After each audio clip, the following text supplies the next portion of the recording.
देखिए दोस्तों, ये रियलमी का एक मोबाइल रिसीव हुआ है जो कि अभी पावर ऑन हो रहा है। और इसमें ऑडियो की समस्या है जिसको ऑन होने के बाद आप खुद सुन सकते हैं। तो देखिए, मोबाइल हमारा ऑन हो गया है और इसको हम अनलॉक करते हैं और अभी सुनिए, देखिए कैसा आवाज़ निकल रहा है। ठीक है, और भी हम चेक करेंगे इसको। इसका ऑडियो सेटिंग में जाके यहाँ पे देखिए, हम अगर साउंड में जाते हैं, साउंड एंड वाइब्रेशन, इसके बाद हम मीडिया वॉल्यूम पे टच करते हैं। आप सुन सकते हैं कैसे फटा हुआ आवाज़ निकल रहा है। इसको रिंगटोन में भी चेक करते हैं, कोई आवाज़ निकल ही नहीं रहा है, लेकिन फटा हुआ आवाज़ आप शायद सुन सकते हैं। बीच बीच में ध्यान से सुनिए तो आपको देख रहे हैं कैसे आवाज़ निकल रहा है ऑटोमेटिक। तो चलिए फिर देखते हैं इसका क्या इलाज होगा।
तो देखिए दोस्तों, ये जो हैंडसेट था इसका ऑडियो पे रिप्लेस करने के बाद हमारा जो लाउड स्पीकर का प्रॉब्लम हो रहा था वो बिल्कुल सॉल्व हो गया है।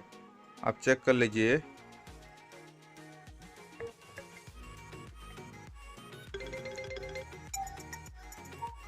ये बिल्कुल क्लियर बज रहा है। पहले कैसे बज रहा था आप तो सुने होंगे। तो ये था एक छोटा सा रिपेयरिंग का वीडियो। अगर वीडियो आपको अच्छा लगा तो लाइक कीजिए, सब्सक्राइब कीजिए चैनल को।